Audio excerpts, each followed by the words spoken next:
Boa noite, amigas e amigos. Quero pedir que vocês possam se inscrever no canal, dar o like, para que essa palestra chegue a mais e mais pessoas. Essas palestras que são consoladoras e esclarecedoras, sempre dentro da doutrina espírita, sempre dentro dos postulados da doutrina espírita. E agora nós vamos fazer a nossa oração inicial. Mestre Jesus, mais uma vez nos encontramos reunidos em Teu nome e queremos junto de Ti, ó Mestre, pedir ao nosso Pai comum que é Deus, o amparo, a proteção e a assistência. Depois de pedir, nós queremos agradecer a Deus pela vida, pela família, pela saúde, pelos amigos e também pela nossa felicidade. Vamos pedir ao nosso Mestre Jesus que se faça presente na nossa reunião de hoje, através dos espíritos superiores, aqueles que trabalham com Jesus na harmonia dos mundos. E que cada um de nós que se encontra aqui nesta casa espírita hoje, tanto nós, os encarnados, quanto os desencarnados, que nós possamos nos sentir envolvidos pela paz e pelo amor de Deus e de Jesus. E que também possamos ser atendidos de acordo com a nossa necessidade e também com o nosso merecimento.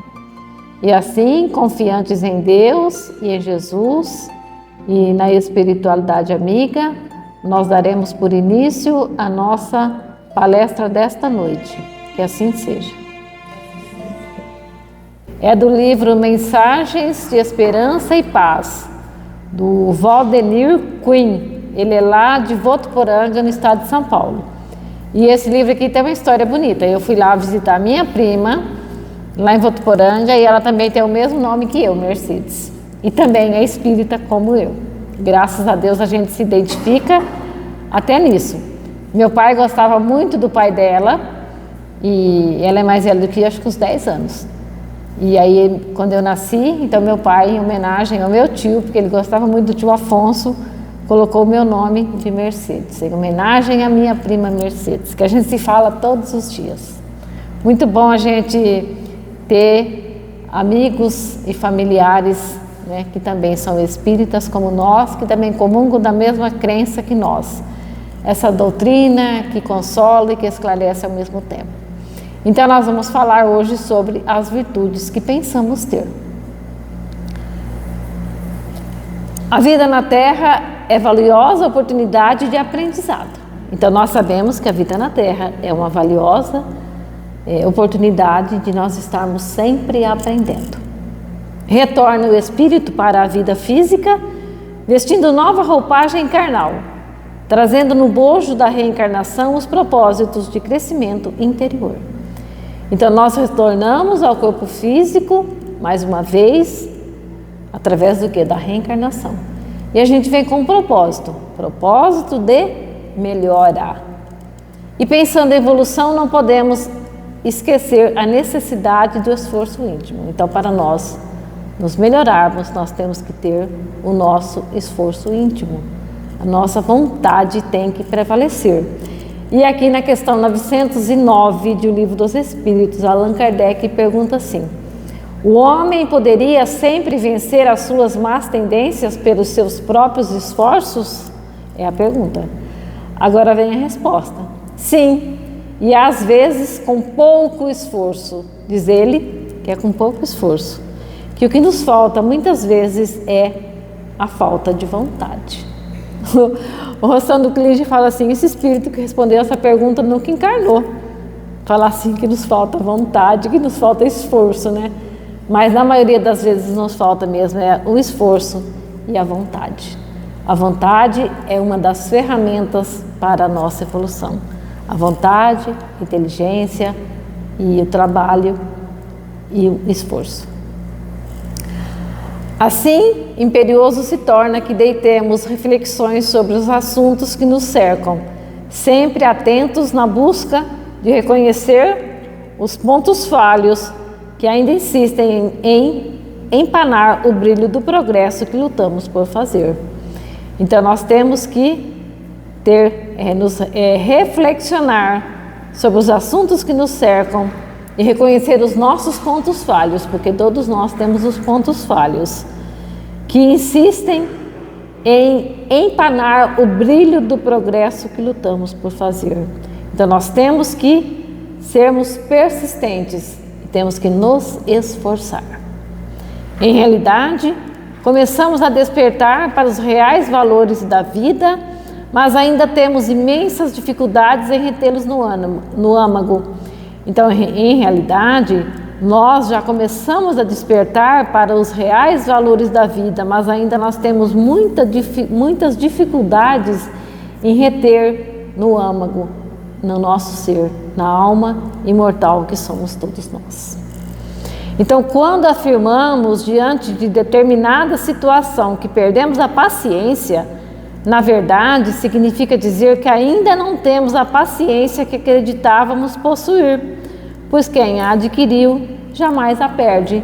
Então, quando nós falamos assim, que perdemos a paciência, porque ainda nós não temos a paciência que nós pensávamos que tínhamos. Ainda não éramos tão pacientes quanto nós pensávamos que éramos. Divaldo sempre fala assim, que a gente pode perder uma bolsa, um chapéu, um sapato, mas não perder aquilo que a gente ainda não adquiriu, que a gente ainda não desenvolveu. E a gente fala assim, Deus me dá paciência. Deus não vai te dar a paciência, Ele vai nos dar a oportunidade de a gente desenvolver a paciência, que são qualidades inerentes a nós, a alma, que está dentro de cada um de nós e cabe a nós desenvolvê-las através do quê? Do esforço íntimo. Porque eu vou desenvolver a minha paciência, não tem como desenvolver uma parcela, desenvolver a paciência e transmitir uma parcela para cada um de vocês que estão aqui hoje, né? Encarnados nós estamos em 9, mas com certeza a casa espírita está cheia de espíritos, porque a casa espírita é uma luz, e os espíritos veem esse ponto de luz e vêm atraídos por essa luz em busca de ajuda.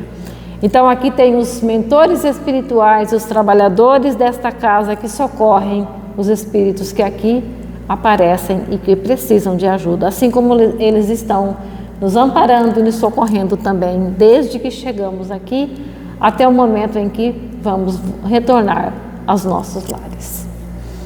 Quando concluímos que a nossa calma acabou, é sinal inequívoco de que nunca fomos calmos. Apenas trazíamos uma máscara que não resistiu aos golpes que sofreu. Então, evidenciamos o que realmente somos. Então, quando nós falamos que a nossa calma acabou, é que apenas caiu aquela máscara que a gente trazia, né? E aí a gente se mostra como a gente realmente é. Aí vai sair da nossa boca aquilo que a gente estiver armazenando no nosso íntimo, no ser espiritual que somos todos nós. Como diz o Raul Teixeira, que às vezes você vê uma pessoa linda, maravilhosa, mas quando ela abre a boca, de lá sai uma bicharada que dá medo, né? Porque é o que a pessoa está guardando dentro de si, é o que ela está armazenando lá no seu íntimo, lá no seu quartinho dos fundos, lá na sua intimidade.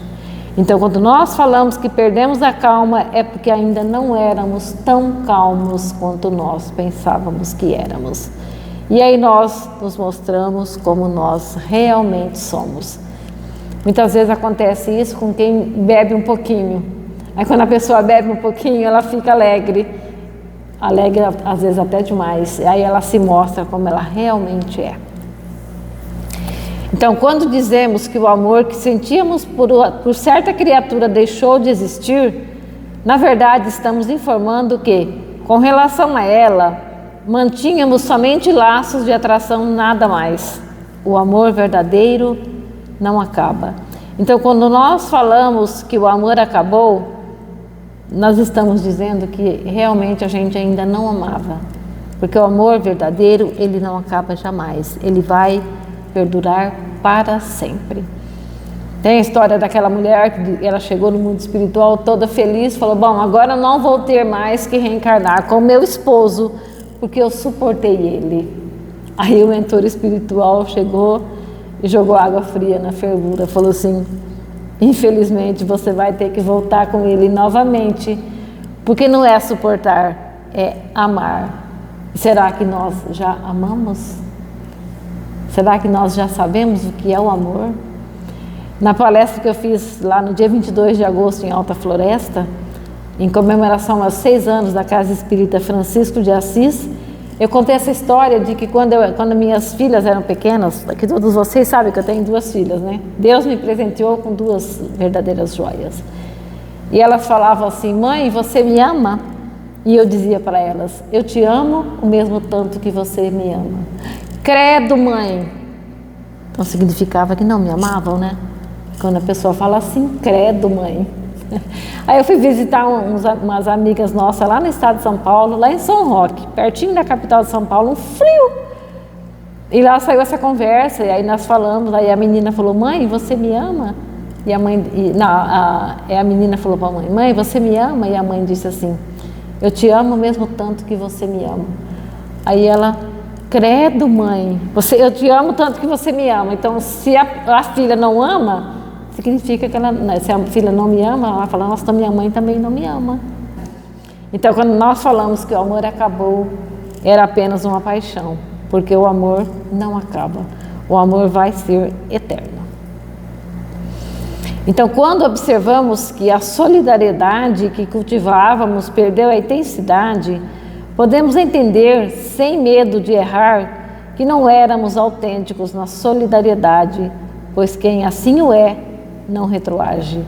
Então, quando a gente fala assim, que nós, que perdeu a nossa solidariedade, a intensidade da nossa solidariedade, porque realmente a gente ainda não era solidário como nós pensávamos que éramos. Divaldo sempre fala que só é solitário quem não é solidário. Porque nós não vamos retroagir, né? A gente vai se mostrar como a gente realmente é. É igual quando perdeu a calma, né? A gente se mostra como a gente realmente é. Às vezes a pessoa fala assim: mas ela se tornou uma pessoa pior. Não, não é que se tornou pior, é que se mostrou como realmente era. Porque nós não vamos retroagir, nós não vamos voltar a ser aquilo que já fomos, muito piores do que somos hoje, né? Porque nós estamos aqui na Terra evoluindo desde que a Terra é um mundo primitivo. E estamos cada dia evoluindo um pouquinho. Às vezes a gente pensa que não, mas todos os dias nós estamos evoluindo um pouquinho. Então, quando percebemos que estamos cansados de fazer a caridade, sem dúvida nenhuma podemos concluir que nunca fomos totalmente caridosos. Apenas ensaiávamos pequenos gestos de bondade que se enfraqueceram por falta de determinação e objetivo sério. Então, quando a gente fala que a gente estamos cansados de fazer a caridade, é porque ainda está faltando para nós determinação e aquele objetivo sério. Não, agora realmente eu sou uma pessoa caridosa. E a pessoa acha que fazer caridade é só pegar dinheiro, roupa, calçado e dar. Não é só isso, né? E comida. A caridade, como está no Evangelho segundo o Espiritismo, podemos fazer de diversas maneiras. Em palavras, em pensamentos, em orações, parando para ouvir um irmão nosso que está necessitado, precisando de uma palavra amiga, precisando que a gente o ouça. Às vezes ele não quer que a gente fale nada, ele só quer falar, mas ele tem que falar para desabafar. Às vezes ele está explodindo, aí você para e conversa com alguém, é um alívio para aquela pessoa que está precisando de falar, de se abrir, de se expor, né? Isso acontece, então isso também é caridade. Então vamos parar, deixar com aquela correria louca que a gente tem todos os dias, não porque eu estou com pressa, a vida não vai acabar por causa da gente parar 5 minutos, 10 minutos, né? Ou até mais, tá bom, gente? Então, quando reconhecemos o desânimo com relação à destinação de nossas horas de folga na realização de trabalhos assistenciais em favor de criaturas em sofrimento, iniciados com arrojo, devemos entender que não éramos desprendidos como acreditávamos ser. Então, às vezes a gente desanima e fala assim: porque eu estou ajudando demais. A gente vai descobrir que a gente não estava ajudando demais, que a gente está sempre em falta. Nós estamos sempre em falta, às vezes até com a nossa família, o nosso vizinho, com os nossos amigos, com aqueles que nos cercam. Quando identificamos a ausência do desejo de prosseguirmos no serviço de edificação de uma sociedade mais justa e humana, ao registrarmos os escândalos sociais que eclodem em todos os quadrantes da nação, é porque, no âmago, nunca tivemos a convicção absoluta dos nossos deveres dentro da sociedade. Então nós temos que parar de dar atenção àquelas coisas ruins, que na televisão só passa coisa ruim, né? Quem é que vê passar coisa boa na televisão? Dificilmente, né? Lá passa a corrupção, passa o escândalo, passa a violência, passa a maldade.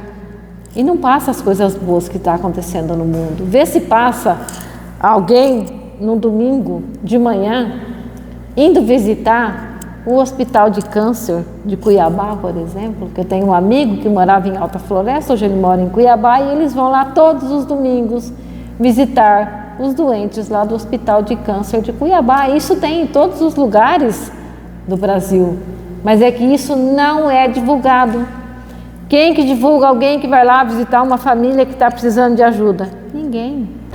Olha aí, meus irmãos e minhas irmãs, nossa colega, nossa irmã, companheira aqui da Casa Espírita, pedindo para quem estiver em Cuiabá, nos arredores, que quiser doar sangue, vai ser muito bem-vindo para salvar vidas na Santa Casa, né? Mas lá tem o Hemocentro, que é onde a pessoa vai doar, né? Então, estão todos convidados, os nossos irmãos, as nossas irmãs, os nossos amigos, as nossas amigas, que nós somos todos irmãos. Antes de sermos amigos, de sermos parentes, de sermos pai, mãe e filho, em primeiro lugar nós somos todos irmãos, porque nós somos todos filhos de Deus. Não importa a crença, não importa a posição social, não importa a nossa cor, se é branquinha, se é moreninha, se é amarela, se é vermelha. Nós somos todos irmãos, porque somos todos filhos do mesmo Pai. E Deus olha por todos nós igualmente. Assim como Ele olha por nós que estamos no caminho do bem, Ele olha por todos aqueles criminosos que estão aqui na terra. Porque está no Evangelho segundo o Espiritismo que o dia que não tiver mais necessidade de aprendizado com eles, eles não estarão mais aqui. Então é amor para com os criminosos, no Evangelho segundo o Espiritismo. Só não me lembro agora o capítulo, mas eu vou pesquisar, na próxima semana eu falo qual é o capítulo. Tá bom, meus amigos e minhas amigas? As virtudes que definitivamente adquirimos, jamais deixamos de possuir. Então, assim, não perdemos paciência, fraternidade, amor, caridade, tolerância, idealismo, determinação, coragem e outras tantas conquistas nobres e sublimes quando realmente as detemos. Então, quando nós já temos todas essas qualidades desenvolvidas, porque elas estão dentro de cada um de nós, paciência, fraternidade, amor, caridade, tolerância, idealismo, determinação, coragem, quando nós já as temos desenvolvidas, essas conquistas nobres e sublimes do Espírito, nós jamais as perdemos. Nós vamos perder, sim, as nossas imperfeições, como está no livro Céu e Inferno, a Justiça Divina, lá no primeiro ponto dos 33 pontos do Código Penal da Vida Futura, que diz assim, que o espírito vai sofrer no mundo espiritual pelas imperfeições que não conseguiu se despojar durante a existência corporal, que quem tem 3 ou 4 vai sofrer mais do que aquele que não tem nenhuma. Então sabemos todos nós que somos espíritos imperfeitos e que temos muitas imperfeições. E estamos aqui para acabar com as nossas imperfeições e fazer aflorar todas as belas virtudes que são atributos do Espírito. Então, concluindo que não as temos mais ou menos ou que elas perderam a intensidade, melhor será entender que não as tínhamos, carecendo, portanto, de sérias e acuradas reflexões para direcionar caminhos em busca de obtê-las, com urgência e de forma total e absoluta. Então, incorporar-se-ão ao nosso quadro evolutivo e seguirão conosco para a eternidade. Então, busquemos esforços para desenvolver todas essas qualidades, porque elas nos acompanharão por toda a eternidade. Reflitamos maduramente, pois muitas virtudes que pensávamos ter, em realidade não temos. Então vamos refletir maduramente, porque muitas virtudes que nós pensávamos ter, em realidade não temos. Assim, oportuno será observar a advertência do Espírito Emmanuel, quando afirma que só pela renovação íntima alcançaremos a perfeição. Então, só através da nossa reformação íntima é que nós vamos conseguir a perfeição, através da nossa transformação moral. E esse é o papel principal da doutrina espírita, ajudar na nossa transformação moral. Que o Espiritismo vem e nos diz de onde viemos, para onde vamos, qual a razão da dor e do sofrimento, por que estamos sofrendo, por que estamos na Terra, qual a razão da dor e do sofrimento. Então, a doutrina espírita veio nos ajudar na nossa reformação íntima, na nossa transformação moral. E nós só seremos totalmente felizes quando nós formos um espírito puro, um espírito perfeito. E chegarmos à perfeição vai depender única e exclusiva de cada um de nós, né? Só existe uma pessoa no mundo que é responsável pela minha felicidade ou pela minha infelicidade, que é a gente mesmo. Não tem o outro que vai ser responsável nem por uma coisa, nem pela outra. Então, eu falei esses dias e vou falar de novo. Quando a gente acreditava lá no demônio, no capeta, no satanás, no diabo, a gente botava a culpa tudo nele, né? Não dava certo o casamento, a culpa era dele. Não dava certo o namoro, a culpa era dele. Perdi o emprego, a culpa era dele. Aí agora a gente descobriu que não tem ele. E que os únicos culpados somos nós mesmos. Então nós somos hoje o que fizemos de nós ontem e seremos amanhã o que fizermos de nós hoje. Então vamos pensar, vamos refletir sobre as virtudes que nós temos que desenvolver. Paciência, resignação. A resignação, o que é resignação? É a gente aceitar aquilo que não pode ser mudado no momento. Tem coisas que a gente tem que aceitar, porque não dá para ser mudado no momento.